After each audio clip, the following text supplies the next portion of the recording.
Bien, gabarit C. Alors, tiens, si je me dis, je me suis trompé.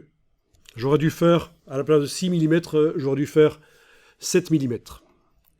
Bon ben, c'est facile. Vous sélectionnez les blocs d'une des colonnes. Là, je suis sur le gabarit C. Sélectionnez les blocs d'une des colonnes. Voilà. Tous les blocs, les englobés.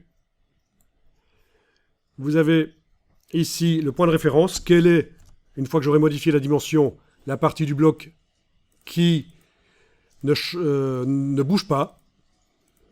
Voilà. Si je mets n'importe quel point là sur la gauche comme point de référence, d'accord?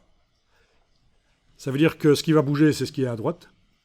La largeur du bloc ici, c'est 86,95, ok. Eh bien, je veux retirer, je veux ajouter comme gouttière 1 mm, donc je vais retirer ici un demi-millimètre. On va essayer ça, moins 0,5 mm. Dès qu'on enfonce la touche tabulation, vous avez peut-être vu que ça a un peu bougé. La partie droite des blocs a un peu bougé vers la gauche. On va faire la même chose avec les blocs d'à côté. Enfin, presque la même chose, évidemment. Je sélectionne tous les blocs d'à côté. La partie qui ne va pas bouger, cette fois-ci, c'est la partie droite des blocs. Donc, point de référence ici, à droite, quelque part. Et je dois retirer, ici, moins 0,5 mm. Touche tabulation pour valider. Et voilà. Et là, j'ai 7 mm au lieu de 6. J'ai juste un peu agrandi. Voilà comment on peut corriger les choses. Je vais refaire la même chose exactement sur la page de droite. C'est vrai que je pourrais supprimer tous les blocs de la page de droite et copier-coller ceux de la page de gauche. Mais pour ceux qui auraient loupé ce qui vient d'être expliqué, je vais réexpliquer ici. Avec la flèche noire, j'englobe les blocs de la colonne de gauche. Le point de référence, ce qui ne va pas bouger, c'est ce qui colle à gauche.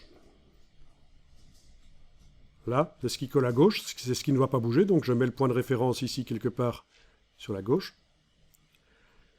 Je veux ajouter 1 mm de gouttière, donc je dois réduire le bloc de sa largeur de 0,5 mm, moins 0,5 mm.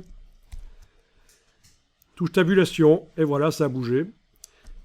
Je sélectionne maintenant les blocs de droite. Ce qui ne bouge pas sur les blocs de droite, c'est la partie droite du bloc. Donc je mets le point de référence ici quelque part à droite. Et là aussi, moins 0,5 mm. Touche tabulation et ça va bouger le bloc. Voilà, il a bougé un peu, il s'est rétréci. Donc j'ai ajouté 1 mm d'espace entre les deux colonnes de blocs. Donc, vous ne le saviez peut-être pas, mais ces cartouches qui servent à indiquer la mesure d'un bloc et éventuellement modifier la largeur d'un bloc, c'est une calculatrice. Et c'est la même chose dans Illustrator aussi.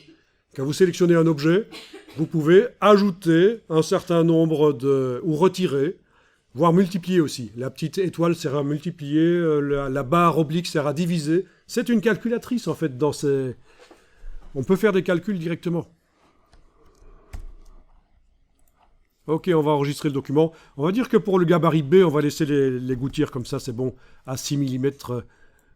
C'est pour le C qu'on a demandé des gouttières à 7 mm finalement.